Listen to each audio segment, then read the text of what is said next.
नमस्कार, आप सभी का बहुत बहुत स्वागत है। मैं हूं नमन परसाई और आज हम पढ़ने वाले हैं एमपीपीएससी मेंस यानी मुख्य परीक्षा के अंतर्गत एथिक्स यानी पेपर 4 का यूनिट 1 दार्शनिक विचारक या थिंकर्स। तो दार्शनिक आज हम पढ़ने वाले हैं, उनका नाम है गुरु नानक देव जी। टॉपिक काफी महत्वपूर्ण है, प्री और मेंस दोनों में यहाँ से क्वेश्चन पूछे जाते हैं। ठीक, टेलीग्राम पर हमारा ग्रुप है, उसके लिंक डिस्क्रिप्शन में है। उसके माध्यम से आपको बहुत बेनिफिट होगा, जैसे फ्री नोट्स के साथ में जो क्लास होती है उसके नोटिफिकेशन भी आपको यहाँ से प्राप्त हो पाएंगे। नाम है आरंभ क्लास ऑनलाइन। चलिए आगे बात करते हैं। देखिए, ईश्वर एक है, सदा एक ही ईश्वर की उपासना करो। ईश्वर सब जगह और प्राणी मात्र में मौजूद है। ईश्वर की भक्ति करने वालों को किसी का भय नहीं रहता। गुरु नानक देव जी, ये इनके विचार है और इन विचार के माध्यम से आगे उनके जो सिद्धांत हैं, जो उनकी शिक्षाएं हैं, वो किस प्रकार की होने वाली हैं, आपको इसका आइडिया हो चुका होगा।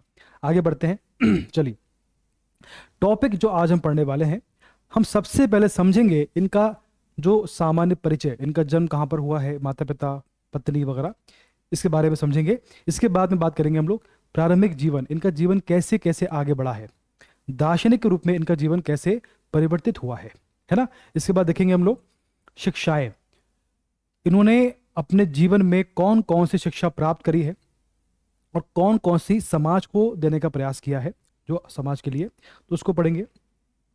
उन शिक्षाओं का क्या प्रभाव है तत्कालीन समाज में और वर्तमान समाज के आधार पर, और सतनाम क्या होता है, अगर आपको क्वेश्चन आ गया तो किस प्रकार से आपको लिखकर आना है। अंत में 10 सिद्धांत है ना, सिद्धांत इनके जो है 10 हैं, तो वो क्या है उनको आज हम डिस्कस करने वाले हैं। जो नोट्स हम क्लास में पढ़ते हैं, यदि आप भी इन्हें प्राप्त करना चाहते हो तो इस नंबर पे कॉल करिए, आपको नोट्स प्राप्त होंगे पीडीएफ फॉर्म में। बात क्लियर है? चलिए, मात्र 499 में। अब हम बात करेंगे सामान्य परिचय के बारे में, है ना। इसको देखें आप। देखिए, इनका सामान्य परिचय की बात करें तो इनके जन्म की बात करें, इनका जन्म कहाँ पर हुआ है, तो ये 1469 में, है ना। इनका जन्म हुआ है 15 अप्रैल 1469 इनका जन्म हुआ है। कहाँ पर हुआ है? तलबंडी ननकाना साहब में इनका जन्म, जो पाकिस्तान में आता है। ठीक, तलबंडी ननकाना साहब में इनका जन्म हुआ है।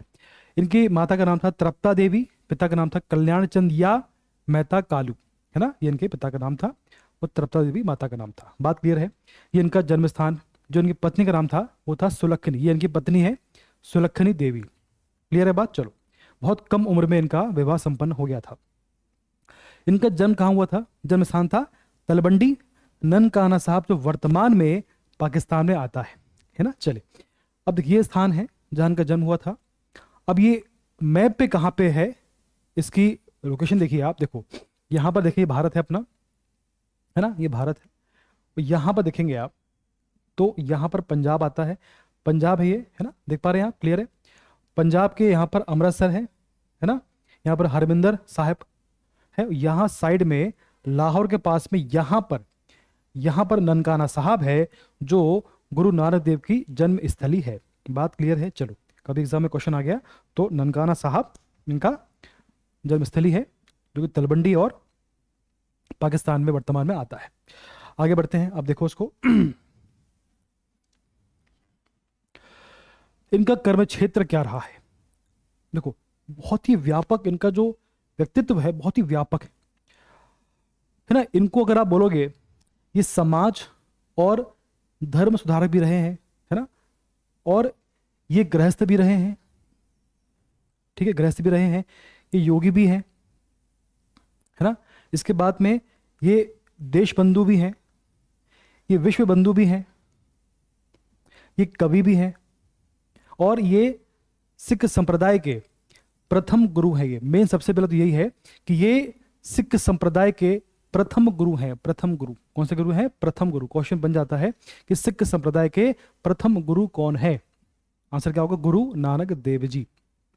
ठीक है, तो उनका व्यक्तित्व बहुत ही व्यापक था, बहुत उन्होंने मेहनत करी समाज के लिए, देश के लिए। उसके बाद में उनका जो जीवन निखर कर आता है, उसकी शिक्षाएं जो हमें प्राप्त होती हैं, तो हमारा ये हमारा सौभाग्य है कि जो उनकी शिक्षाएं हमें प्राप्त हो रही है ना। पूरे देश का ये सौभाग्य है। चलो आगे बढ़ते हैं। अब देखिए, इनकी मृत्यु की बात करें तो 22 सितंबर 1539 करतारपुर, जो कि पाकिस्तान में आता है, तो वहां पर इनकी मृत्यु हुई थी 1539 में।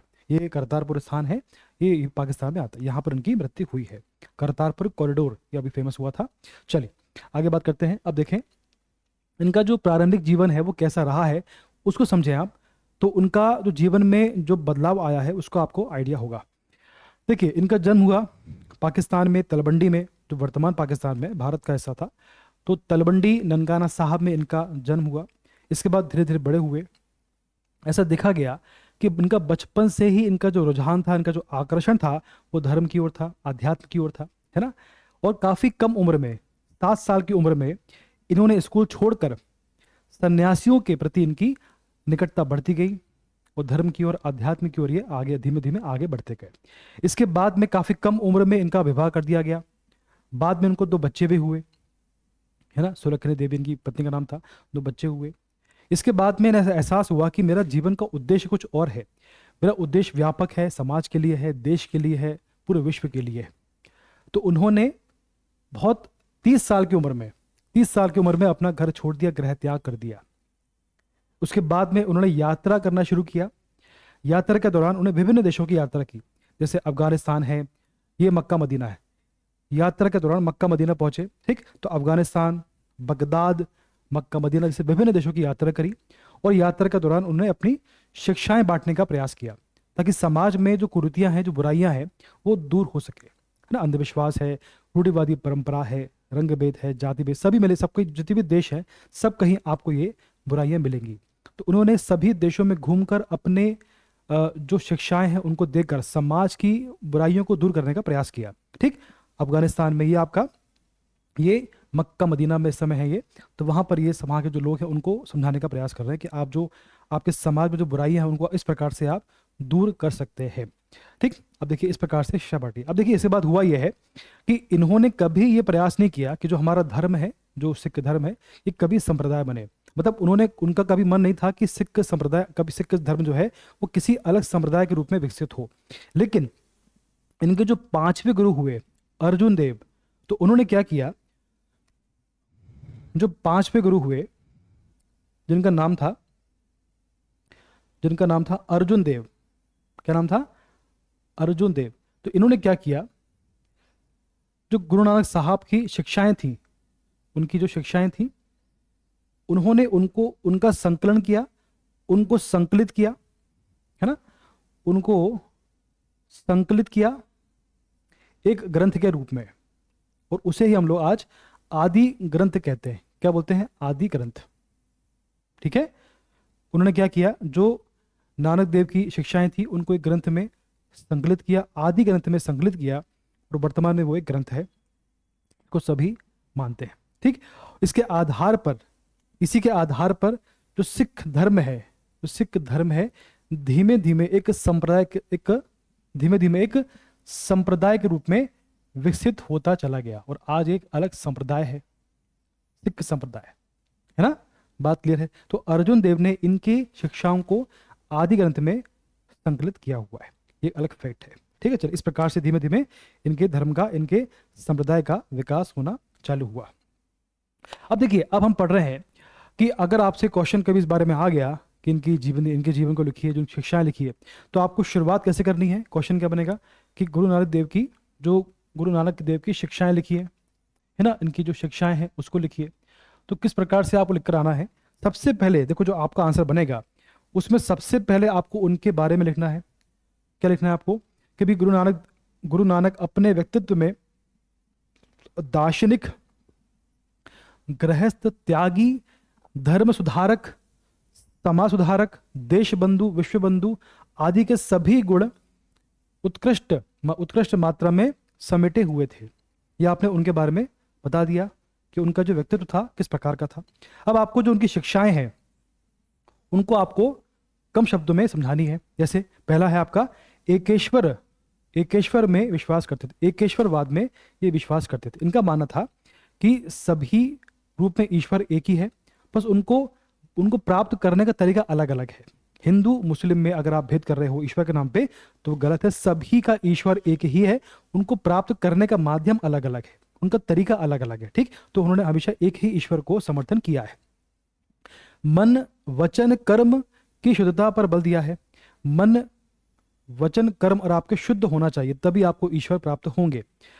इसके बाद क्या लिखा है, क्रियाकांडों कर्मकांडों, है ना, क्या लिखा, कर्मकांडों क्रियाकांडों कार्यों व अंधविश्वास का परित्याग करने की बात करी है। अंधविश्वास, है ना, कर्मकांड, ये जो आपकी रूढ़िवादी परंपरा है, इनको त्यागने की बात करी है।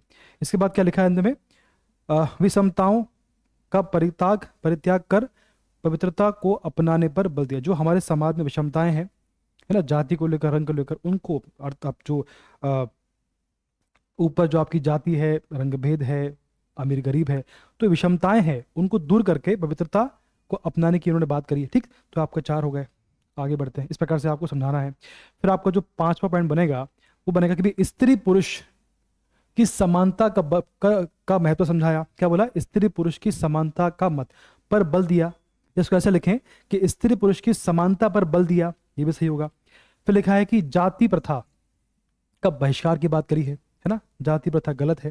फिर क्या बोला है कि भैया अवतारवाद का खंडन किया है। जो अवतारवाद को बेसिकली उनका बोलना यह है कि ईश्वर आपके अंतर विद्यमान है, तो किसी पुरुष किसी व्यक्ति को मानने का आपका गलत है, तो ईश्वर आपके अंदर ही है। तो उन्होंने अवतारवाद का खंडन किया है, विरोध किया है। निर्गुण की उपासना, है ना, मैंने क्या बोला आपसे, निर्गुण, तो किसी आकार को अगर आप पूज रहे हो तो वो गलत है। ईश्वर आपके अंदर विद्यमान है, अब उन्हीं को ईश्वर मान के मानव की सेवा करें, यही आपका ईश्वर होगा। तो ये बेसिकली निर्गुण की उपासना करें, किसी आकार की उपासना की बात उन्होंने माना की है। शिक्षाओं का, अब देखो ये हो गया आपका। अगला आपका है शिक्षाओं की प्रासंगिकता या प्रभाव। देखो क्या है ना, उन्होंने यहाँ पर समझाने का प्रयास किया, जो क्वेश्चन आंसर है यहाँ समझाने का प्रयास किया है कि इनके जो शिक्षाएं हैं उनका प्रभाव क्या है, उनका प्रभाव क्या पड़ा, या उनका प्रभाव क्या है ना। तो यहां पर हमको समझाना है कि जो उनकी शिक्षाएं हैं उसका प्रभाव तत्कालीन समाज में भी पड़ा है। तत्कालीन समाज की जो बुराइयां थी, है ना, तत्कालीन समाज की जो बुराइयां थी, अंधविश्वास है, रूढ़िवादी परंपरा है, जाति भेद है, रंग, तो तत्कालीन समाज में जो बुराइयां थी वो, और जो वर्तमान समाज में जो बुराइयां हैं, नैतिक पतन है ना, जो वर्तमान में बुराइयां हैं, दोनों को ही समाप्त करने की ताकत इनकी शिक्षाओं में है। बेसिकली इनकी शिक्षाओं के माध्यम से दोनों ही समय की बुराइयों को दूर किया जा सकता है। वर्तमान की बुराई और तत्कालीन समाज की बुराइयों को इनकी शिक्षाओं से दूर किया जा सकता है, यही इनका प्रभाव है। बात क्लियर है? चलिए आगे समझते हैं इसको, जो मैंने कहा है उसको हम समझते हैं। ठीक, मैंने क्या बोला, गुरु नानक की शिक्षाओं का प्रभाव तत्कालीन समय के साथ वर्तमान में भी प्रतीत होता है। मतलब उस समय की जो बुराइयां थी वो तो ठीक, वर्तमान में जो बुराइयां, दोनों को ही समाप्त करने की ताकत इनकी शिक्षाओं में है। ठीक, क्या लिखा है, समय तत्कालीन समय के साथ वर्तमान में भी प्रतीत होती है। तत्कालीन समय में मूर्ति पूजा, है ना, उसके बाद देखो आप थोपे कर्मकांड, जो कर्मकांड हम पे थोपे गए थे वो कर्मकांड, अंधविश्वास, विषमता जैसी सामाजिक बुराइयां व्याप्त थी। वर्तमान में नैतिक पतन, वर्तमान की जो बुराइयां हैं वो है नैतिक पतन, है ना, अज्ञानता, असमानता, जाति कट्टरता, वो गलत बात है, जैसी सामाजिक बुराइयां व्याप्त हैं, जैसी सामाजिक बुराई व्याप्त है। उक्त दोनों, क्या लिखा है, क्या लिखा है, उक्त दोनों की बुराइयों को नानक की शिक्षा से समाप्त किया जा सकता है। दोनों तरफ की, जो प्राचीन समस्या है, जो वर्तमान समस्या, दोनों को ही इनकी शिक्षाओं से समाप्त किया जा सकता है, जिसमें निम्न तथ्यों की आवश्यकता होगी, है ना। जो समाज की बुराइयां उनको दूर करने के लिए हमें क्या चाहिए, हमको चाहिए सदाचार, ईमानदारी, सत्यनिष्ठा होना आवश्यक है, तभी हम समाज की बुराई को दूर कर पाएंगे। स्त्री पुरुष में समानता, लोक लालच व परिग्रह की प्रवृत्ति ना होना, है ना, किसी का अहित ना करना, जरूरतमंदों की सेवा व सहयोग करना, किसी प्रकार के भेदभाव को स्वीकार ना करना। तो आपने समझा दिया कि हमको भैया जो इनके शिक्षाएं हैं उनमें इतनी ताकत है कि तत्कालीन समाज की जो बुराई है और वो वर्तमान समाज की जो बुराई, दोनों को ही ये इनकी शिक्षाओं से समाप्त किया जा सकता है। उनका आधार क्या होगा, ये सब आवश्यक है। इनके आधार पर, इनके आधार पर ही जो समाज की बुराई है उनको दूर किया जा सकता है। अंत में आपका कंक्लूजन, यहाँ पे आपका आएगा कंक्लूजन आएगा आपका, क्या आएगा, उसको बोलते हैं कंक्लूजन, क्या बोलते हैं, अंत में आपका आता है कंक्लूजन। क्या है इसमें होगा? इस प्रकार नानक देव के विचार एवं शिक्षाएं वर्तमान में भी उतनी ही प्रासंगिक हैं जितनी कि तत्कालीन समय में थी। उनकी महान विचारधाराओं में से सामाजिक रोगों का स्वस्थ उपचार संभव हुआ है। बात क्लियर है? तो ये आपका आंसर हो गया। अब देखें आगे। अब बात करते हैं सतनाम की। सतनाम क्या है भैया? सतनाम बेसिकली एक जप है। सतनाम क्या है? एक जप है जो ईश्वर के प्रति पूर्ण समर्पण को प्रदर्शित करता है। ये समर्पण अधोलिखित 5 शत्रुओं से लड़ने के लिए बेसिकली क्या है, उन्होंने कहा है कि यदि आपको ईश्वर को प्राप्त करना है, ईश्वर के करीब जाना है, तो 5 दुश्मन हैं जिनसे आपको लड़ना होगा, जिनको समाप्त करना होगा, तभी आपको ईश्वर प्राप्त होंगे। और सतनाम के बारे में क्या लिख के आना है?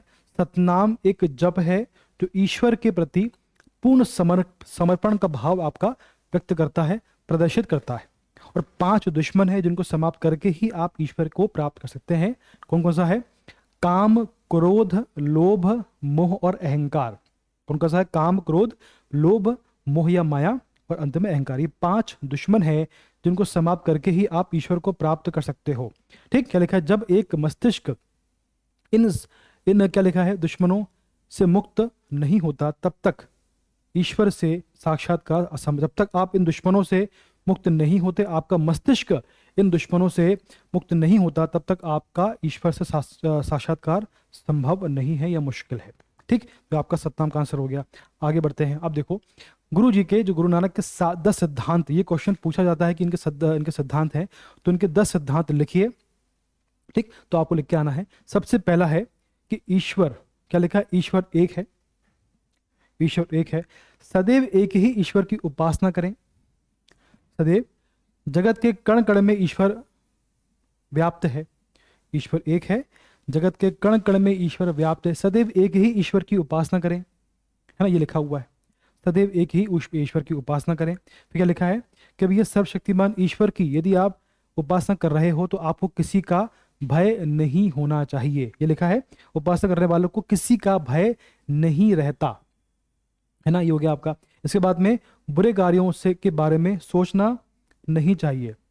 हमें बुरे कार्यों के बारे में नहीं सोचना चाहिए। क्लियर बात? अब देखें, इसके बाद 5 हो गए, 5 बाकी हैं। छठवा आपका है कि ईमानदारी से मेहनत करके हमें रोटी कमाना चाहिए, ना कि बेईमानी से। ठीक, तो ईमानदारी से रोटी कमाकर ही हमें जीवन यापन, सॉरी, ईमानदारी से मेहनत करके हमें रोटी कमाना चाहिए। इसके बाद में हमें सभी भेदभाव को समाप्त करना चाहिए, है ना। इसके बाद में है सदैव प्रसन्न रहना चाहिए, हमेशा खुश रहना चाहिए। और ईमानदारी इसके बाद में क्या है? लोभ, लालच व संग्रह वृत्ति की प्रवृत्ति बुरी है, इससे हमेशा दूर रहना चाहिए। इसके बाद में है कि मोक्ष की प्राप्ति हेतु प्रयत्न करना चाहिए, है ना। इस प्रकार से इनके 10 सिद्धांत है। आपको याद करना बहुत ही सिंपल है, बहुत इजी, सब आपस में जुड़े हुए हैं, याद करिए, समझिए। तो इनके 10 सिद्धांत है। ठीक है, इस प्रकार से आज हमने टॉपिक खत्म कर लिया है। इसके बाद जो आपके टॉपिक बचे एथिक्स में, जो आपके थिंकर बचे, उनको पढ़ लेंगे। इस प्रकार से आपका टॉपिक आज पूरा हुआ। धन्यवाद, बेस्ट ऑफ लक।